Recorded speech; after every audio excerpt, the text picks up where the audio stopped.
ایران په اسرائیل باندې د میزایلو باران کړی دی. د اسرائیل په تل ابیب ښار کې لوګي لیدل کېږي او له ښاره لوخړې خېږي. که څه هم د اسرائیل د دفاع نظام کوم ته چې د آیرن ډوم وایي ډېر مضبوط دی، خو دومره میزایلې له ایران څخه ورویشتل شوې وې چې ځینې پکې په تل ابیب ښار کې پرېوتې دي او یو شمېر ودانیو ته او انسانانو ته یې ځان رسولی دی. اسرائیلي مطبوعات د دې خبرې پخلی کوي. بلې خواته د ایران مطبوعاتو دا دعوه کړې ده چې د اسرائیل 2 جنگي الوتکې یا جهازونه یې هم غورځولي دي. د دې ځوابي حملو اعلان د ایران روحاني رهبر آیت الله خمیني یا خامنه‌ای کړی و او ویلي چې اسرائیل ته به سخت او کره ځواب ورکوي. تر اوسه پورې د اسرائیل میډیا وایي چې 15 کسان ژوبل شوي دي په دې حملو کې او دا توغندي چې وو د بیلسټیک میزایل نه وو او ډېر زیات شمېره کې راورول شوي دي. ځینې مطبوعات دا هم وایي چې په ممکنه توګه باندې د اسرائیل نور ښارونه هم په نښه شوي وي لکه د حیفا غونډۍ او د ګولان غرونه. تر اوسه پورې د بیت المقدس یا یروشلم نه د حملې خبر نه دی راغلی. البته اسرائیلي ځواکونه وایي چې هغه تیار دي چې د حملو مخه ونیسي. آیرن ډوم څه شی دی؟ ما په خپلو سترګو لیدلی دی. دا یو داسې نظام دی چې په ځمکه باندې لګول شوی د دفاع وړې میزایلې دي، مشینان دي او چې کله اسرائیل په لور ته کوم داسې توغندۍ راشي مخې سره دی وربالوځي او په تمام ښار کې کم طرف ته چې دا میزایل یا توغندي یا حمله روانه وي هلته سایرنې وغږول شي او په هوا کې هغه توغندي کوم چې اسرائیل په لور روان دي هغه تباه کړي.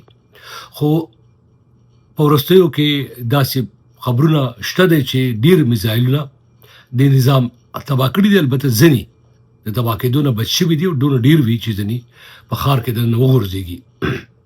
لکه تاسو وینئ د تل ابیب د لوخړه خېږي او دا که مطبوعات چې تاسو څه ښایي، زه یو خبره تاسو ته وکړم، دا زه ډېره قوي خبره ته کومه، دا ډېر زیات اور چې په اسمان کې لیدل کېږي دا در اصل د آیرن ډوم د اسرائیل د دفاعي نظام نه ویشتل شوي هغه توغندي دي کوم چې په دې باندې د حملې لپاره د ویشتل شوو توغندیو مخه نیسي. هغه توغندۍ چې ایران را لېږلی وي یا میزایل او هغه په ځمکه کله ولګي نو هلته شغله پورته شي، هلته دماکه یا چاودنه وشي. دغه در اصل لیدل کېږي نه. دا که مې رڼاګانې چې تاسو وینئ ځینې هندوستاني او پاکستاني مطبوعات ما لیدل چې دغه رڼاګانو ته یې در اصل توغندي ویل، دا توغندي نه دي، دا مو په خپله لیدلي دي.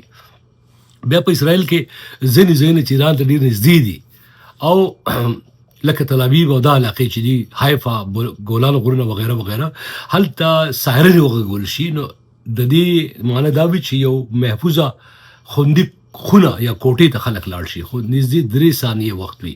په ځینې ښارونو کې دا وخت 1.5 ثانیې وي، په ځینې ښارونو کې دا وخت 45 ثانیو پورې هم وي. په 3 ثانیو کې انسان ژوند نشي ژغورلی، نه بچ کولی شي.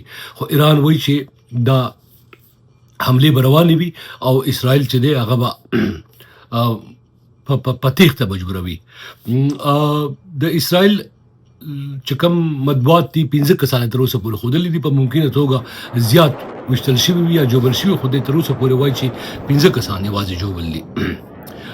څنګه تاسو ته ما وویل لږ شېبه مخکې ایراني مطبوعاتو دا دعوه هم کړې وه چې د اسرائیل 2 جنګي الوتکې غورځولې دي.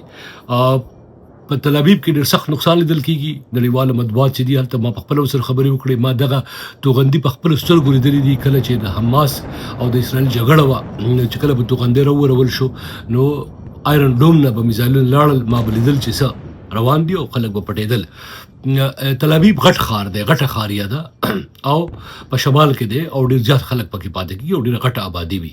ډېر خلکو ته نقصان رسېدو امکانات دي. تر اوسه پورې په پوځي ودانیو باندې یا د اسرائیل په پارلمان باندې یا په نتنیاهو باندې او په داسې غټ چارواکي باندې د حملې د خبر کم تصدیق نه دی شوی. ایران په ممکنه توګه دغه شان هدف هم په مستقبل کې په نظر کې ساتي. د دې معنی څه ده؟